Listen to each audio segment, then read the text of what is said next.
On this episode, we've got a graduate, Sharon Njeri, who let's see, you were a senior when it was my first year, so I kind of got to know you. But now I can say that I know a space engineer, right? Yeah. I know it's not about me, but like... You can brag too, you know. We hope you enjoyed this episode with Sharon. Please give us a review on your podcast or like, share, and subscribe on YouTube. All right, Sharon, when did you graduate from Riley? I graduated in 2012, June 2012. That's not even right. It's June 2015. I got too excited. Yeah, and then you went on to Purdue. Yes. So fellow Boilermakers. And when did you graduate from Purdue, and what are you doing now? So I graduated from Purdue this May 2019, and I was lucky enough to get a job with NASA as a spacecraft systems engineer. What does a spacecraft system engineer do?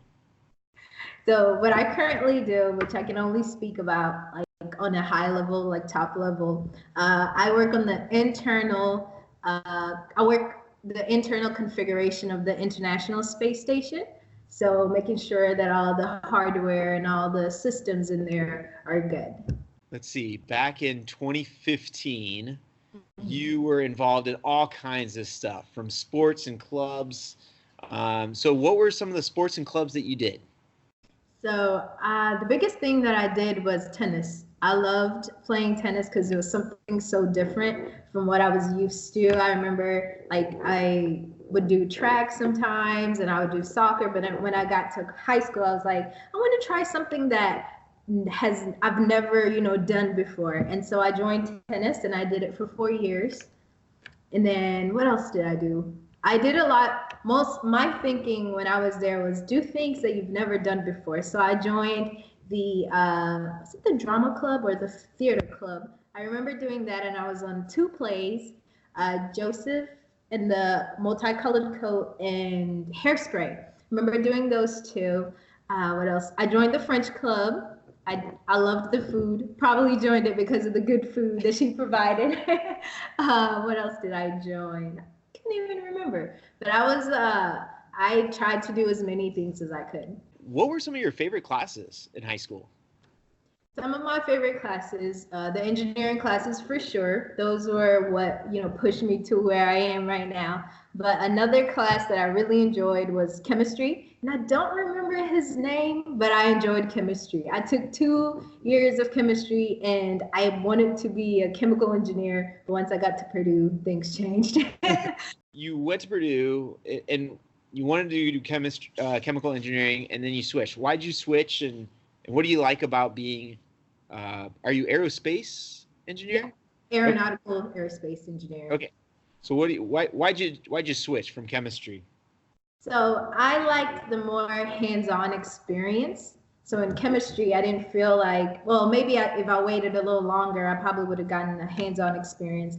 But I didn't like the fact that I would just be in the lab. I wouldn't be like working on something tangible. I like putting things together, manufacturing, and things like that. And so when I got there, it kind of got boring to the sense where I feel like I wasn't being pushed enough physically, like doing stuff and whatnot. So that's why I switched to aeronautical engineering, where we learned the theories, but at the same time, we got out there and we were working on the engines, and we were laying down plies and composites and things like that. So that really intrigued me. I'm like, I like that I'm seeing the work.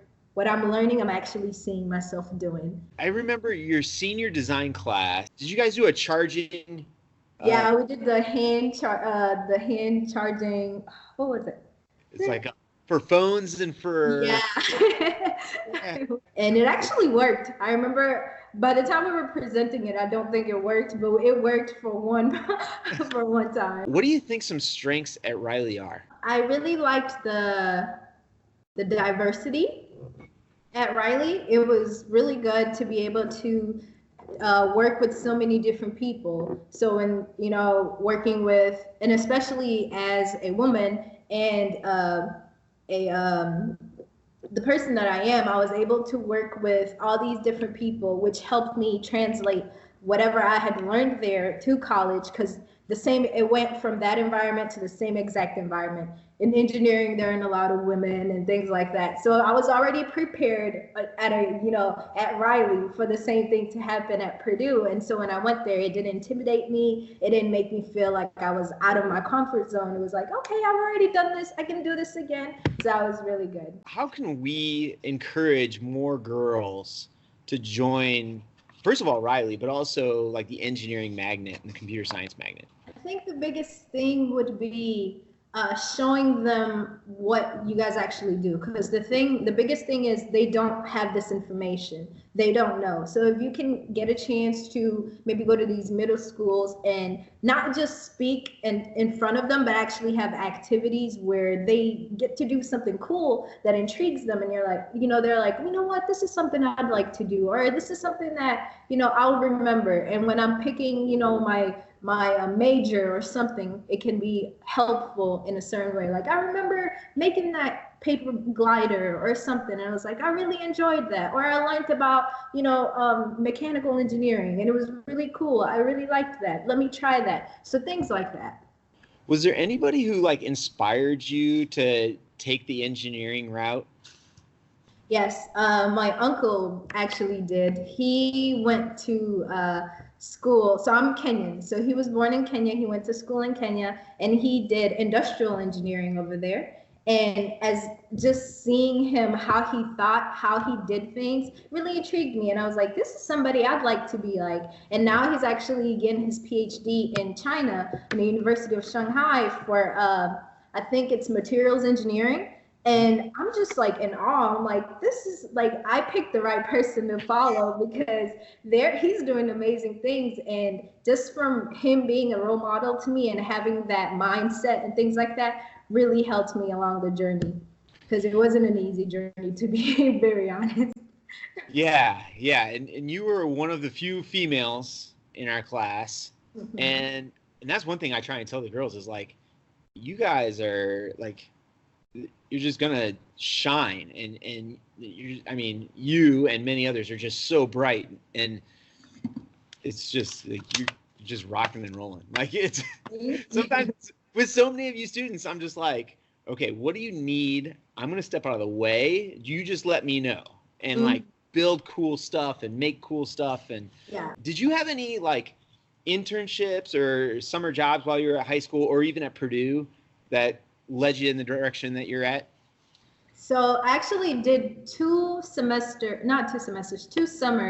at Notre Dame as a cancer research analyst or assistant. I remember one summer I did pancreatic cancer, and then the next summer I did leukemia. And it helped me in a sense to figure out what I didn't want to do. And that's one of the good things about internships. It shows you what you don't want to do. So then I wasn't thinking, do I want to be an engineer, or do I want to be in the medical side of things? And once I went to I did those 2 summers, I was like, engineering is it, because I enjoyed the environment, but it wasn't something that I wanted to do. So that's when it narrowed down the majors that I was going to pick.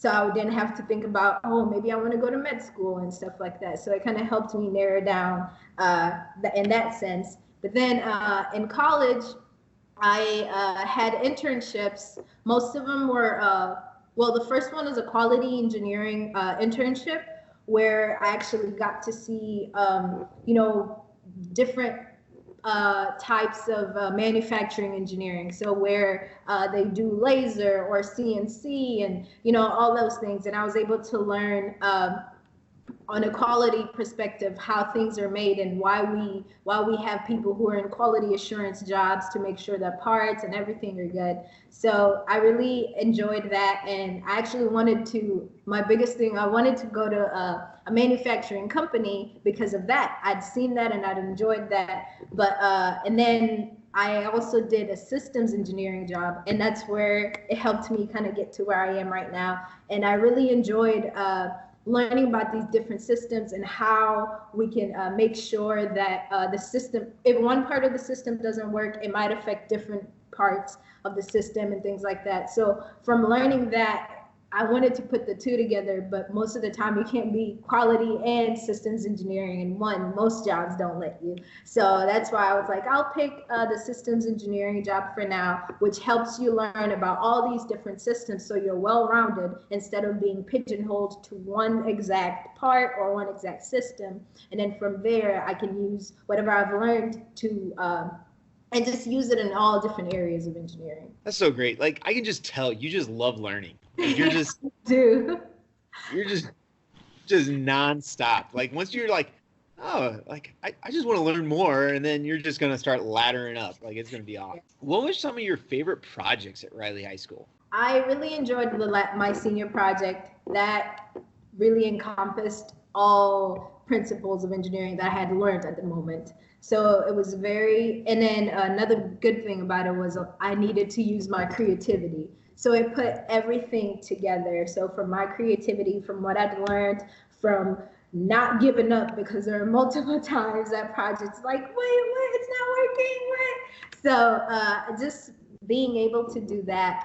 Another project that I enjoyed were the physics projects. When I took physics, actually seeing, okay, we talk about this theory, but this is how it actually works in real world. I really enjoyed that and I loved that. Yeah, we've got an awesome science program department here that just has great projects and great teachers. If you could design a high school class, what would it be? We concentrate so much on the subjects that, traditionally that we have always had, that we forget to teach them about some of the real world things. So you go out in the real world and you're like, I'm never going to use calculus, outside of like my job or school. So some of those other things that we don't learn in school, I think will be very beneficial to learn in school, and maybe even not have like an exact, like one class just for it, but just incorporate it in some of the things that we're already learning. I think that would be very beneficial. And if you could go back, you're still young. If you could go back a few years, like when you're 14 years old and you're entering high school, what would be something you would tell your 14-year-old self? To be more open and speak up, because I remember I was very quiet in the beginning. Like if I had a question, I'd be waiting for somebody else to ask the question. It's like, yeah, I had that question. So being able to like speak up when you need help or, when you have a question, that was something I would go back and tell her. Obviously, you are a space engineer. Is there anything else you want to do with that? You're working on the International Space Station. Mm-hmm. What's next? I'm still trying to figure that out. Since I've only been here for like 5-6 months, I'm still learning and things. But something that I do want to do is help young people realize that careers like those actually exist, and like just give them be able to help them understand like, okay, this is what you can do, it's another option, because sometimes when you hear of engineering, you only hear of like civil, mechanical, industrial, but they don't expand out. So being able to show people like this exists, we actually do stuff like this, and it's interesting, and if it's for you, you will enjoy it. So going out to high schools and middle schools and talking to students, I would really love to use my platform and do that. And I want to tell everybody that she's already started doing this, not only in this podcast, but last April, she came back to Riley and we started a Creating the Future Day where we invite as many professionals to kind of say exactly what you were saying. Like, students don't know it exists until they actually see it. And you came and did 2 sessions with a classroom full of kids and just talked about your time at Purdue and aerospace and Riley, and it was just perfect. Like, thank you. So many kids are still talking about that, and it's been 9 months. Good. I'm glad I did what I wanted to do. One student even stopped me last week and said, "Are we doing that again this year?" And I was like, "Yeah, we'll do it. We'll try and get some people in." And so they're already looking forward to the round 2. So That's good. you If I can make it, I will be there. you're already a success and inspiring young ones already. So thank you. And then speaking of that, what is your definition of success? I think success is doing something that makes you feel happy and accomplished that you're doing it. It doesn't matter how much the external things don't matter. It's all about the internal, what you feel about what I'm doing. Does it make me happy? Does it make me feel like I'm actually, inspiring people or, affecting people in a good way? So the internal reactions that you get, but not like the money or, the fame and things like that. So success comes from the inside, I would say. Do you have like a blog? Like, this is so great. Do you have like a blog or like a I Twitter? might have to start one. I know. It's so inspiring.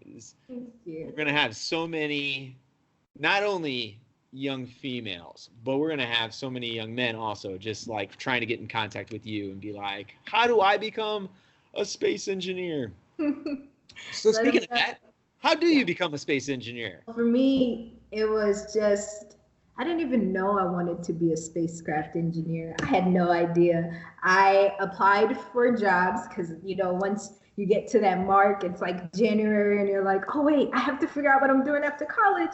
So I just started applying everywhere. And I even applied for jobs I wasn't qualified for. And that's exactly what I did. I applied to a job that I wasn't qualified for. And they emailed me back and they said, sorry, you're not qualified for this job, but here are some jobs that we think you're qualified for. So for me, just taking a leap of faith and applying for a job, I knew I wasn't qualified for it. And just from that, I got an email back and they said, these are some jobs that we think you're qualified for. And I applied for all of them.